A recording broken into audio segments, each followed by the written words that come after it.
Wilujeng siang sadayana, masih pada di rumah kan? Jangan kemana-mana atuh ya, banyak virus, mendingan nonton Jejak Anak Negeri. Dapat wih. Abdi hari ini mau cari salah satu penghuni situ Bagendit. Dan yang pasti, Abdi akan olah menjadi masakan yang raos pisan. Penasaran kan? Ikuti keseruannya sampai habis ya.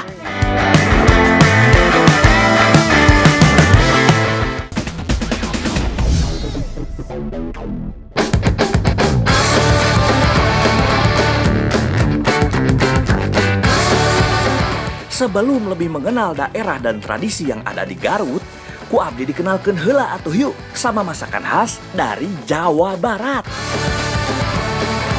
Nah, kali ini saya sama Teteh Titin mau masak nasi tutuk oncom khas Jawa Barat ya Teh. Ayo Teh, kita langsung mulai aja masaknya. Wah, sudah lama banget nih abdi nggak makan oncom. Jadi inget masakan ambu di rumah, euy. Sementara Teh Titin menghaluskan bumbu seperti bawang merah, bawang putih, dan kawan-kawannya, abdi diberi tugas untuk menggoreng udang nih. Sebelum digoreng, udang nate diberi garam heula agar lebih terasa nikmat. Karena teksturnya yang basah, minyak panas akan bereaksi terkena air dari udang. Jadi harus hati-hati nih agar tidak terkena cipratan minyak. Abdi goreng sampai garing ya Teh. Sambil diaduk biar nggak gosong. Wangi udang gorengnya saja sudah bikin perut kosong nih. Karena dagingnya yang lembut, nggak butuh waktu lama nih buat menggoreng udang. Habis ini naon deui Teh? Oke Teh, urusan masaknya serahkeun ke abdi Teh. Tumis oncom dan bumbu yang telah dihaluskan dan menjadi satu, diaduk terusnya biar nggak gosong dan matangnya merata. Masukkan gula sebagai penyedap alaminya nih. Setelah oncom matang, masukkan nasi ke dalam wajan. Wah, siga nasi goreng ya Teh. Cuma ini mah pakai oncom spesial. Yang banyak masukin nasinya Teh, lapar nih. Aduk terus sampai rata dan benar-benar matang. Oke, saya cobain ya.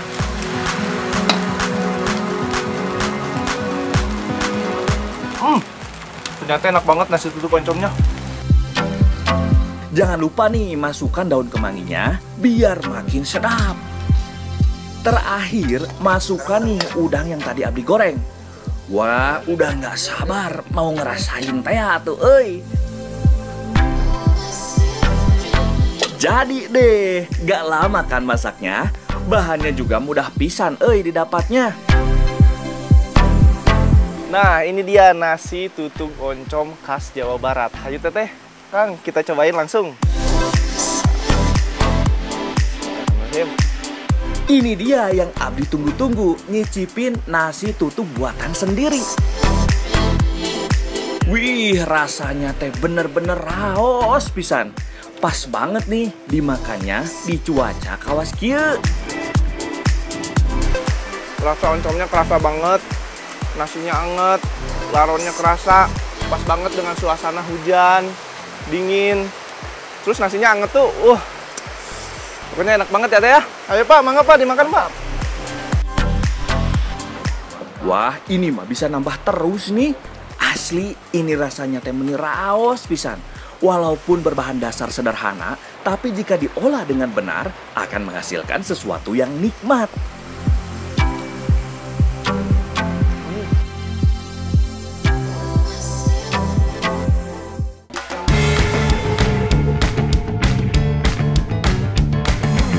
Selain daerah bukit, Garut juga terkenal nih dengan daerah situnya. Salah satunya ini nih, Situ Bagendit yang terletak di Desa Bagendit, Kabupaten Garut. Wah, pokoknya mah lengkap, kampung abdi mah. Di situ yang luasnya mencapai 150 hektar ini, banyak memiliki ragam biota air tawar. Selain untuk tempat rekreasi, banyak masyarakat sekitar situ yang memanfaatkannya sebagai mata pencaharian. Abdi bersama Neng Cindy mau bantuin Mang Agus untuk mencari salah satu penghuni situ yang jadi salah satu ciri khas di situ Bagendit. Hayu Kang, dorong terus rakitnya, saya bantu nih. Oh iya, di sini alat yang digunakan hanya rakit dengan bambu sebagai alat pendorong. Bukannya tidak bisa menggunakan mesin ya, tapi karena banyaknya jaring dan tumbuhan air akan membuat mesin rusak tersangkut. Tapi baguslah tidak menggunakan mesin, jadi akhirnya tidak tercemar oleh bahan bakar mesin dan tidak ada polusi suara, serta tidak membuat biota yang ada di situ terusik dan menjadi stres. Situ Bagendit luas kan? Iya, luas banget teh. Nah, hari ini saya sama Teteh Cindy mau ke mana teh? Kita mau nyari Larong. Lagi di situ Bagendit. Selain larong, ada di situ ini juga banyak hewan lain loh, seperti ikan mujair, gabus, dan juga patin. Wah, ini mah belum juga bantu cari udang, badan udah pegel-pegel karena dorong rakit nih. Akhirnya tiba juga nih di spot. Kang Agus langsung menyiapkan alat tangkap berupa jaring yang lebih dikenal dengan nama sirip di daerah sini. Wah, ternyata harus dirakit dulu, euy. Oke, sirip dah siap nih. Saatnya menangkap larong. Tekniknya sama dengan cara menangkap ikan. Jaring dimasukkan ke dalam air dan menunggu beberapa menit. Lalu jaring kembali dinaikkan. Biasanya bukan hanya larong nih yang didapat, ikan kecil wae teh bisa ikut naik ke dalam jaring.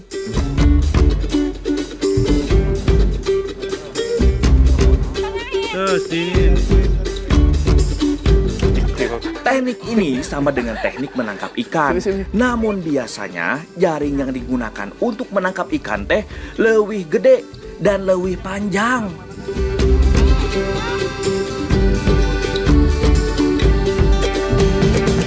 Ikan dan larong yang terjebak di jaring akan diambil menggunakan serokan untuk dikumpulkan di tempat lain. Ini dilakukan berulang-ulang hingga tidak ada lagi larong dan ikan yang terjebak di dalam jaring. Jika sudah begitu, tandanya kita teh harus pindah spot ke tempat lain atau pulang. Wah, lumayan juga ya hasil yang didapat. Di Garut, larong dijual dengan harga 60.000 untuk 1 kilonya. Wajar ya, soalnya susah dan penuh perjuangan nyarinya. Wah, sepertinya pencarian larong kita cukupkan wae-nya sampai di sini. Menurut Kang Agus, jika hari sudah mulai panas, tidak akan ada larong yang naik ke atas jaring. Hayu atuh Kang, kita pulang aja ah. Nggak sabar juga nih mau ngolah larong jadi menu masakan. Wah, musim hujan begini enaknya makan yang panas-panas nih, biar tubuh jadi hangat.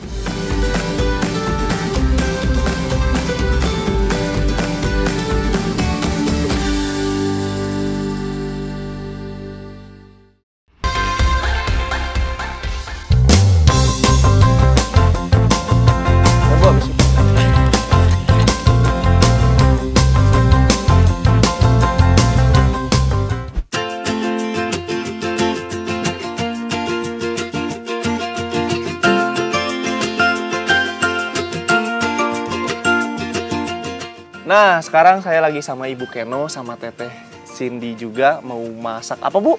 Wiwingka. Wiwingka. Jadi wiwingka itu ya pepes, tapi ini khas dari Garut.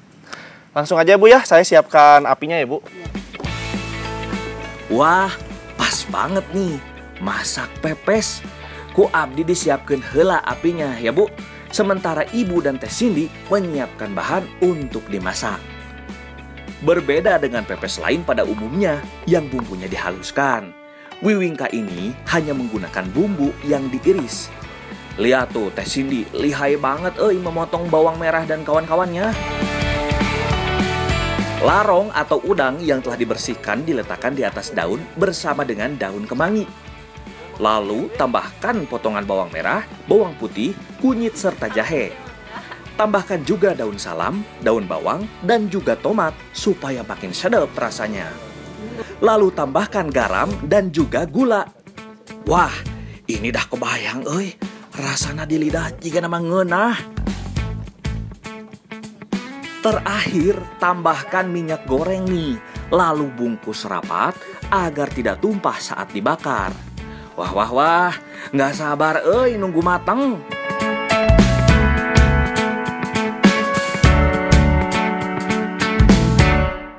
Oke, kini saatnya memasak bibingka. Ada yang unik nih di daerah Bagendit. Pepes dilakukan dengan cara diletakkan di bara panas. Jadi seperti di oven. Tapi ini cara tradisional. Mantap euy. Kini tinggal Abdi memastikan agar bara tidak menyalakan api. Bisa terbakar atuh pepesnya.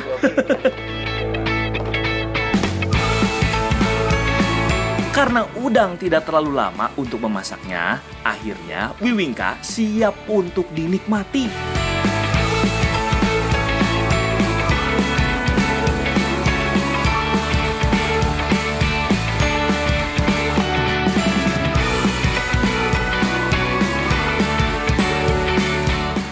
Nah, ini dia masakan bibingkanya udah jadi. Kita sekarang langsung makan aja ya Teh ya. Iya, Pak, ya. Ibu, mari Bu. Nih Bu, Yuk. mangga.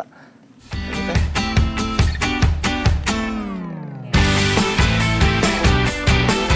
Uluh, emang pas pisan euy. Makan bibingka di saat cuaca kayak gini.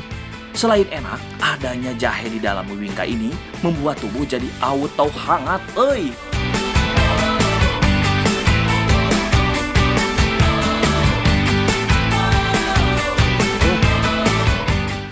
Jadi ini bibingkanya tuh enak banget, gurih, rasa udangnya tuh kerasa banget. Wih, Nasinya ini habis. mah Abdi bisa nambah terus, Bu. Apalagi cuacanya teh meni enak dan pas banget. Bikin perut lapar terus. Udah gitu, rasa wiwingkinya juga raos pisan, jadi pas banget, euy. Buat yang penasaran gimana rasanya, main-main atuh kesini. Kurang Tambah jauh aja, mainnya habis kalau ya, di situ Bang. terus. Tambah aja, Nanti biar dimasakin nih sama Bu Keno, wiwingka larongnya.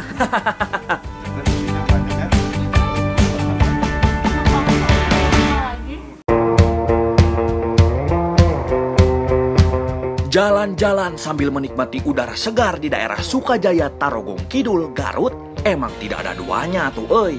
Hamparan sawah terbentang sejauh mata memandang.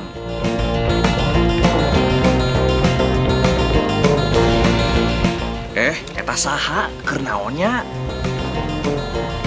Kang, lagi apa di situ Kang? Ini tinggal gedang. Oh, boleh saya bantu? Boleh. Siap Kang. Pengabantuan ke. Siap Kang. Lebih eh.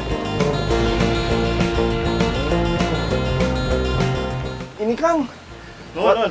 buat apa Kang? Ini kan masih mentah. Buat syukuran. Oh, buat syukuran. 7 bulanan. 7 bulanan ibu Istri, hamil. istri. Oh, istri. Oh, iya. Ya udah tuh Kang, boleh saya ikut? Boleh. Yuk. Ayo Kang.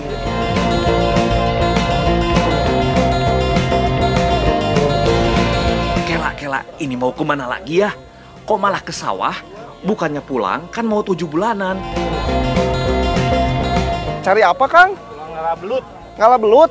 Oh, ayo tuh Kang. Eta sarata hiji deui kudu aya belut. Oh, harus ada belut. Ayo Kang. Ya. Oh, ternyata masih ada yang dicari nih. Oke lah kalau begitu. Nah, iya enggak ya? Iya enggak? Iya liang na enggak ya? Oh, itu. Sini atuh Kang, biar saya coba. Hah? Gimana caranya ini teh? Iya enggak ya cara nanya. Dapat ilmu lagi nih cara nangkap belut. Jadi kail yang ada umpannya dimasukkan ke lubang belut dengan cara diputar agar masuk ke dalam lubang nih. Kalau memang ada belutnya, gak akan lama nih umpan pasti dimakan. Kang, dapat Kang Sok kayaknya, tarik Kang. gak? Wih, dapat Kang. Wah, geus Wih. menang. Hiji cukup lah. Hayo Kang, cari lagi. Geus dasaratna mah ngan hiji. Atuh nggak kan kenyang. Lah ada lah mau bukan buat dimakan atuh. Oh, buat nggak Iya, dimakan. buat syarat doang. Buat syarat aja. Ya udah tuh Kang. Burit ah. Ayo. Oke, bahan udah siap nih. Saatnya pulang untuk persiapan 7 bulanan.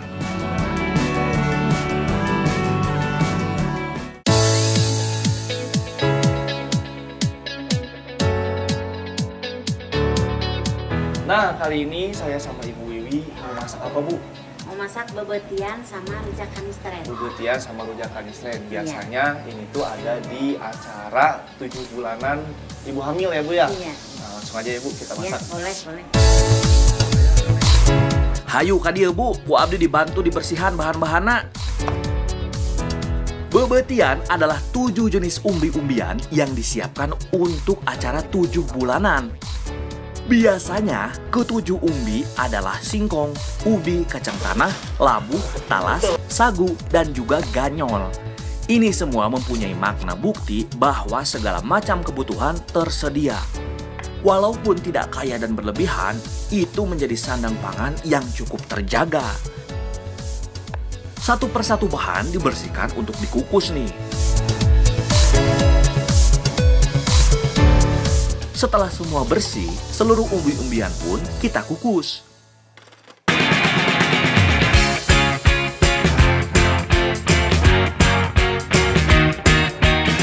Udah, Kak, sambil nungguin itu matang, ini dikupas dulu. Kupas dulu? Ya. Oke, Bu. Siap, Bu, untuk mempersingkat waktu ya, Bu. Oh iya, total jenis buah yang dibuat di rujak juga harus 7 loh. Kalau jenis buahnya mah bebas. Kali ini, Bu Wiwi memakai pepaya, bengkoang, nanas, mangga, belimbing, kedongdong, dan juga jambu air.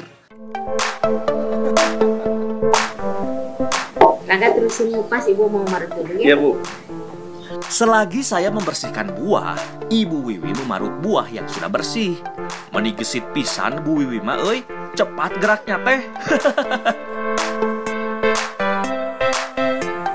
Beberapa buah tidak diparut nih, melainkan dipotong kecil-kecil untuk dicampurkan bersama buah yang lainnya. Setelah buah selesai, Bu Wiwi langsung membuat sambal yang terdiri dari kacang tanah, cabai, serta gula merah. Wih, sepertinya enak, euy. Abdi melihat umbi-umbian yang dikukus. Dan jika udah masak, tugas Abdi yang angkat dong pastinya.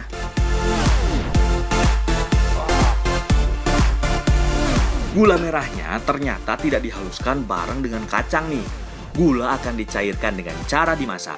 Tapi sebelum itu, diiris kecil-kecil dulu biar lebih cepat dimasaknya. Sambil diaduk ya masak gulanya, biar cepat larut dan tidak gosong. Bu, ini udah, Bu? Udah. Iya. Kita angkat aja ya, Bu. Iya, boleh. Ternyata nggak butuh waktu lama nih membuat gula merah cairnya. Gula cair langsung dicampurkan ke dalam irisan buah dan diaduk hingga rata.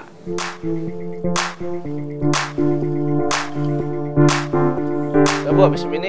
Jangan lupa juga kacang dan cabainya yang tadi dihaluskan juga ikut masuk ke dalam baskom berisi buah agar tercampur Ya, Bu, rata. ini apa lagi nih? Aduh, ini kok sudah tidak sabar ya untuk nyicip.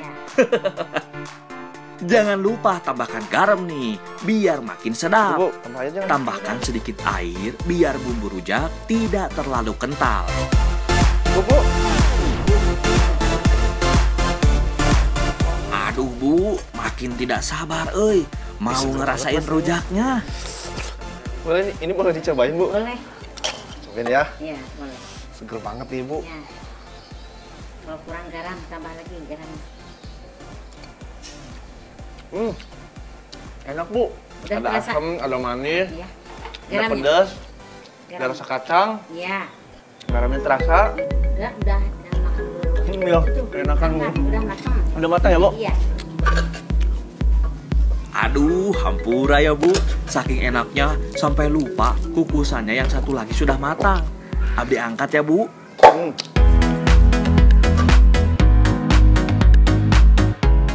Nah, rujak sama rebusan umbi-umbian atau bebetiannya sudah jadi nih. Tinggal dibawa ke tempat acara 7 bulanan. Yuk, mangga sadayana, let's go!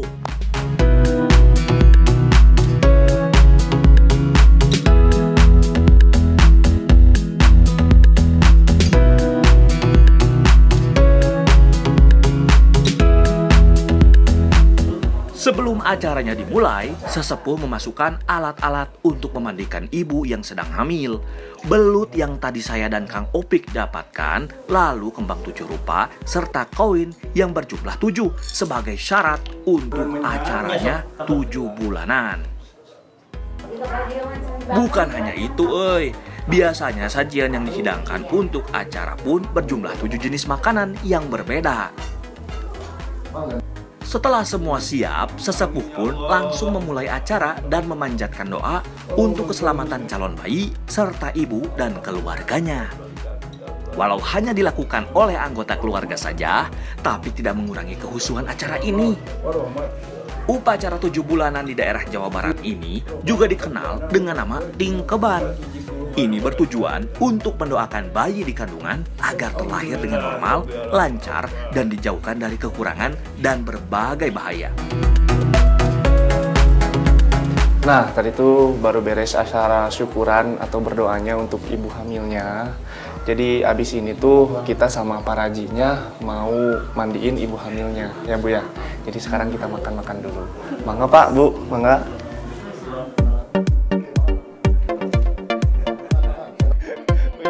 Ini yang Abi tunggu-tunggu, icip-icip. Capek juga, Tadi bikin rujak sama Bu Wiwi. Nasi kuning yang saya makan ini juga salah satu menu wajib loh, yang harus ada di acara 7 bulanan.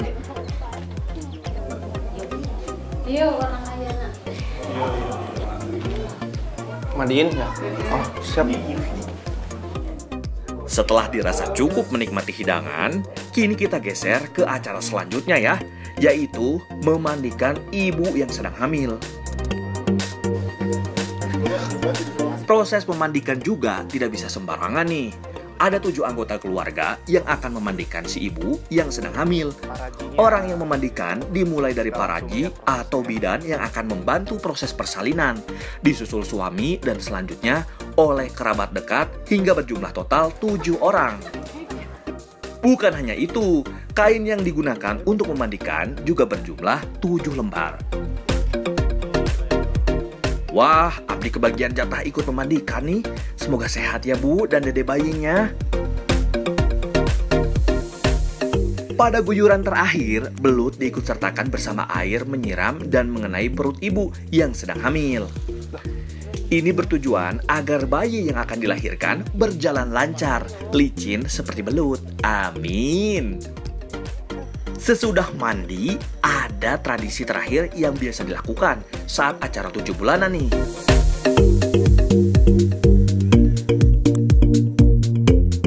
Ibu yang sedang hamil akan menjual rujak kepada anak-anak yang ada di sekitar rumah. Bukan dengan uang, rujak akan dibeli dengan menggunakan genteng sebagai alat pembayarannya. Uniknya,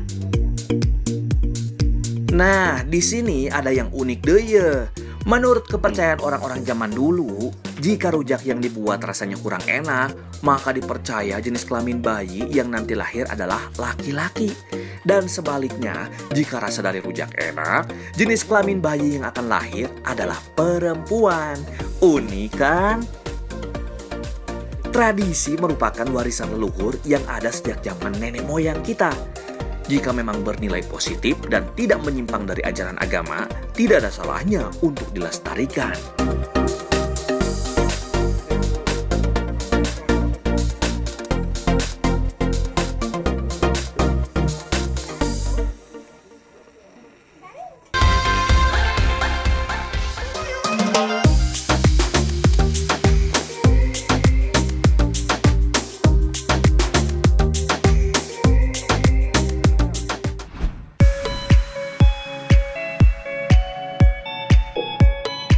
Lanjut perjalanan ke daerah Gunung Wayang, Pakenkeng di Garut. Bersama Kang Dedi, Abdi akan mencari sejenis umbi-umbian yang saat ini mulai populer untuk dibudidaya. Dan pasarnya kelas ekspor.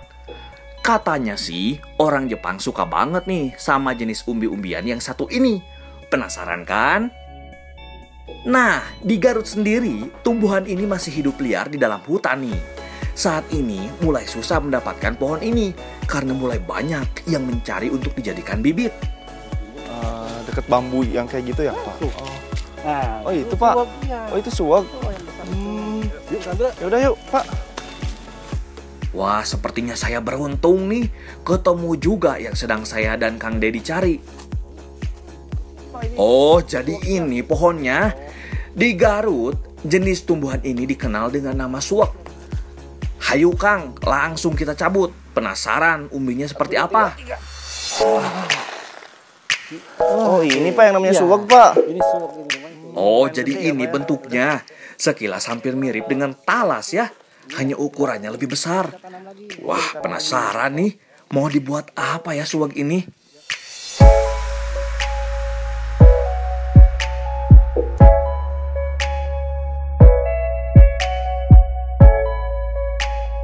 Nah kali ini saya sama Ibu Ai dan Teteh Melinda mau masak apa Ibu? Getuk. Getuk. Gegetuk. Jadi Suwak. gegetuk suwak. Jadi bahan utamanya tuh dari suwak ya Bu ya. Iya. Ya udah saya langsung ngupas ini ya Bu ya. Iya. Oke.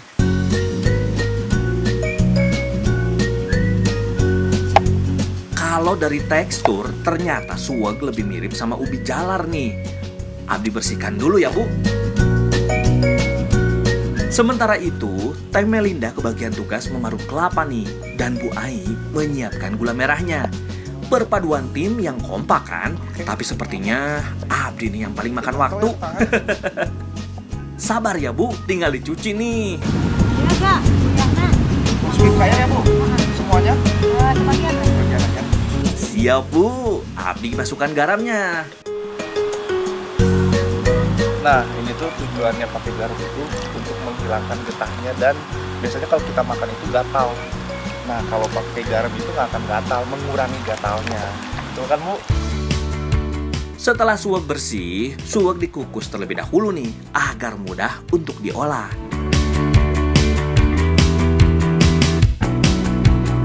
Setelah itu, suwak ditumbuk hingga halus, tambahkan gula merah agar terasa manis saat dinikmati nanti. Abdi tumbuk terus hingga suwak dan gula tercampur rata dan halus. Tambahkan juga nih parutan kelapa sedikit dan garam agar rasanya semakin gurih dan enak pastinya. Nah, sudah halus ini Bu. Udah beres Bu? Segini cukup Bu? Oke Bu. Jadi pindahin ke sini ya? Mohon. Kayak di pasihan diperlukan kalapa. Upami nu senang amis mah digulaan deui. Atasnya? Mohon. Oh iya. Tinggal dikasih kelapa. Jadi deh, gegetuk suwak sudah siap dinikmati.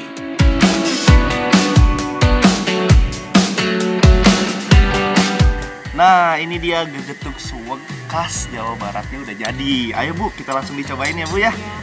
Kita langsung cobain. Tuh, apaan? Nggak sia-sianya Abdi tadi bersusah payah ngambil suwak nih. Ntar bayar, capeknya sama rasa dari gegetuknya. Teksturnya tuh agak kasar. Jadi kayak apa ya Bu? Talas sama kayak singkong. Nah kayak singkong. Terus rasa manisnya itu ada di gula merahnya. Sama gurihnya itu di kelapa parut. Kelapa parutnya kelapa muda gitu. Oh iya, suwak ini memiliki kadar serat yang tinggi tapi rendah gula nih. Jadi pas banget dikonsumsi oleh para penderita diabetes sebagai pengganti nasi. Tuh, mantap kan? Jika kita dapat memanfaatkan kekayaan alam dengan baik, pastinya alam juga akan ramah sama kita. Benar hente?